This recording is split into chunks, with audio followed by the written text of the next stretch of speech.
மின்சார கட்டணம் கம்மியா வரணுங்கிறதுக்காக திங்கட்கிழமை அதுவுமா மண்டே ஒர்க்கிங் டே, இந்த திங்கட்கிழமை முழு நாளும் இபி ஆபீஸை மூடி மின்சார சிக்கனம் செய்த தமிழ்நாடு அரசுக்கு நன்றி. ஒரு தடை இருந்தால்தான் தாண்டி ஓடும் நதி என்பதற்காக எல்லா பக்கமும் தடை போட்ட அத்தனை அதிகாரிகளுக்கு ரொம்ப நன்றி, ரொம்ப நன்றி, ரொம்ப நன்றி, ரொம்ப நன்றி. என்னென்ன வாக்கு உறுதி. காலையில வீட்டுக்கு வெளியில இடியாப்பம் வித்துக்கிட்டு ஒருத்தர் போவார். எனக்கு ஆசையா இருக்கும். சரி தட்டு எடுத்துட்டு வெளில வந்து பார்த்தா சத்தம் தான் இருக்கும். இடியாப்பம் போயிருவார். அதே மாதிரி இவங்க என்னென்ன சொன்னாங்க, நாங்கள் ஆட்சிக்கு வந்தால் மின்சார கட்டணம் குறைக்கப்படும். இடியாப்பம் போயிருச்சு. சமூக நீதி காப்பதற்காக ஆணவ கொலைகள் தடுப்பு சட்டம் கொண்டு வரப்படும். இடியாப்பம் காணவே இல்லை. ஆனா எல்லாத்தையும் நான் மறந்துடுவேங்க. அந்த வடை ஒண்ணு சுட்டாங்க பாருங்க, வாய் இருக்குன்னு ஒரு வடை சுட்டாங்க பாருங்க. கல்வி கடன் முடித்து வைக்கப்படும், விவசாய கடன் முடித்து வைக்கப்படும், அந்த கடன் முடித்து வைக்கப்படும். இப்படி வாயில வடை சுட்ட திமுக ஆட்சி முடித்து வைக்கப்படும். அண்ணா சேலத்தை தொட்ட பிறகு மதுரை நாம் மாபெரும் வெற்றி என்பது எழுதப்பட்டு விட்டது.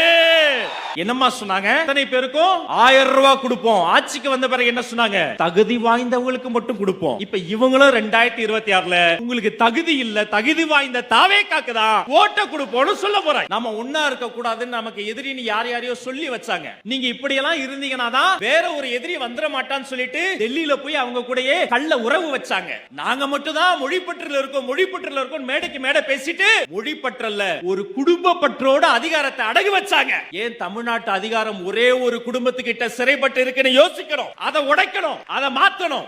இந்த சிறந்த கொள்கையை வென்றெடுப்பதற்கு யார் வேணும்? யாருடைய பெயரை சொன்னால் தமிழ்நாட்டு தெருக்களில் புழுதி பறந்து புயல் வீசுமோ? யாருடைய பெயரை கேட்டால் மற்ற கட்சிகளினுடைய தலைமை நிலையங்களுக்கு தலை சுற்றுமோ? யாருடைய பெயரை கேட்டால் தமிழ்நாட்டு குழந்தை முதல் தமிழ்நாட்டு தாய்மார்கள் கண்களில் ஆனந்த கண்ணீர் சுரக்குமோ? அந்த பேருக்கும் பெருமைக்கும் சொந்தக்காரர் வெற்றி தலைவர் தளபதி. பெரியோர்களே, தாய்மார்களே, நல்லவர்களே, வல்லவர்களே, 4 திசையில் இருந்து வந்தவர்களே, இந்த முழு நிகழ்ச்சியும் என் கண்மணிகள். இந்த கொள்கை குன்றுகள் பேசுவது மக்கள் மனதில் நிற்க வேண்டும் என்பதற்காக அடாத மடையிலும் நின்று கொண்டே கேட்டுக்கொண்டிருக்கக்கூடிய தொண்டர் படையே, எங்க மாவட்ட செயலாளர் சேலத்தின் சிங்கம் அண்ணன் பார்த்திபன் அவர்களே, அவரை போல பல சிங்கங்களை பயிற்சி கொடுத்து உருவாக்கி கொண்டிருக்கக்கூடிய சிங்க கூட்ட பொதுச் செயலாளர் அவர்களே, தளபதி நெஞ்சில் குடியிருக்கும் தமிழக வெற்றி கழகத்தினுடைய தொண்டர்களை உங்கள் அத்தனை பேருக்கும் வணக்கம். முதல்ல ஒரு நன்றி. மின்சாரத்தை சிக்கனமா பயன்படுத்தணும், மின்சார கட்டணம் கம்மியா வரணுங்கிறதுக்காக திங்கட்கிழமை அதுவுமா மண்டே ஒர்க்கிங் டே, இந்த திங்கட்கிழமை முழு நாளும் இபி ஆபீஸை மூடி மின்சார சிக்கனம் செய்த தமிழ்நாடு அரசுக்கு நன்றி. பார்த்திபன் அண்ணன் இன்னும் நல்லா வளரணும். அவருக்கு பல்வேறு வகையில ஒரு தடை இருந்தால்தான் தாண்டி ஓடும் நதி என்பதற்காக எல்லா பக்கமும் தடை போட்ட அத்தனை அதிகாரிகளுக்கு ரொம்ப நன்றி, ரொம்ப நன்றி, ரொம்ப நன்றி, ரொம்ப நன்றி. பேச்சுனா இப்படி பேசணும். அவங்க என்ன பேசினாங்க?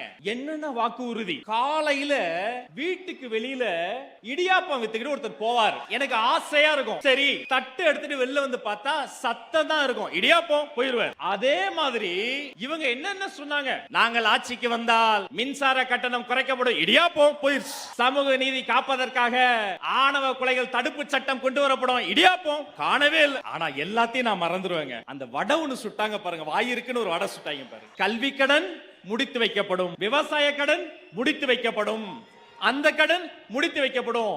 இப்படி வாயில வடை சுட்ட திமுக ஆட்சி முடித்து வைக்கப்படும். கொள்கை கூட்டம் தாவேக்கா சேலம் மண்டலத்துக்குள்ள வந்ததுல இருந்து கண்ணு கலங்குச்சுங்க. திரும்பிய திசையெல்லாம் அந்த தாவேக்கா கொடி பட்டலை வீசி பறந்து கொண்டிருக்கிறது, பட்டலை வீசி பறந்து கொண்டிருக்கிறது. எந்த கொடி? இந்த கொடி. அந்த கொடியில் இருக்கக்கூடிய நிறத்தை பாருங்கள். நாம் அடைய வேண்டிய குறிக்கோளுக்கு நாம் சிந்த வேண்டிய செந்நீரின் சிவப்பை பாருங்கள். தமிழ் பண்பாட்டும் தமிழ் புறநானூறும் தமிழ் இலக்கியங்களும் எடுத்து பேசிய அந்த வாஞ்சை மிகு மஞ்சளை பாருங்கள். இந்த மேடை நிறைய இருக்கிறார்களே, இந்த மாவட்ட செயலாளர்கள் போல கம்பீரமாக நிற்கிற போர் யானைகளை பாருங்கள். அந்த போர் யானைகளுக்கு நடுவே என்ன பூ?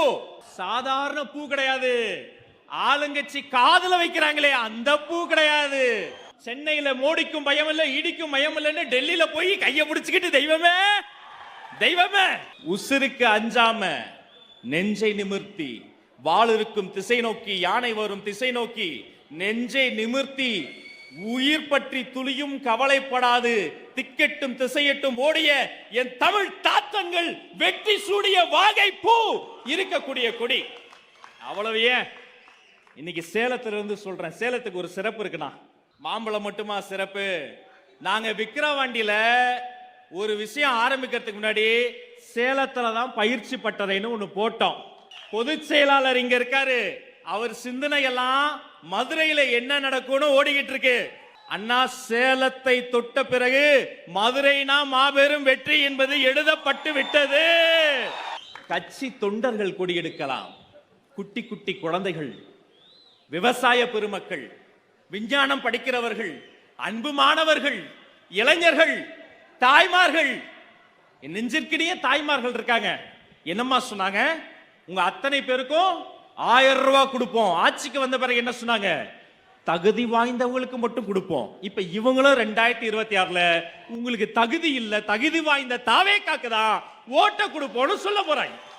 சாதாரண கட்சி அல்ல தாவேக்கா, தமிழக வெற்றி கழகம்னா போய் சொல்லுங்க. தமிழகம் என்ற சொல், தமிழகம் என்ற வார்த்தை இங்கு வருகிறது.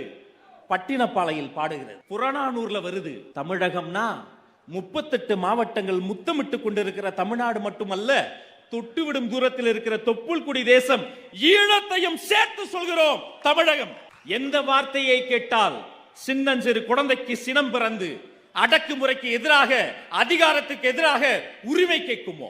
எந்த வார்த்தைக்காக வாழ்நாளின் வசந்தங்களை தூக்கி போட்டுவிட்டு, என்ன சார் 5 வருஷம் எம்எல்ஏ பதவி, அது வெறும் 5 வருஷம் தான், ஆனா தொண்டென்ற பதவி ஆயுசு வரைக்கும்னு கட்சிக்காக எம்எல்ஏ பதவி தூக்கி போட்ட பொதுச் செயலாளர் எந்த வார்த்தைக்காக காத்திருக்கிறார்? எந்த வார்த்தையை பரிசீலிப்பதற்காக தமிழ்நாட்டு கூட்டம் காத்திருக்கிறதோ, எந்த வார்த்தை வரலாற்றை புரட்டி போடுகிறதோ அந்த வார்த்தை 2ஆம் வார்த்தை வெற்றி.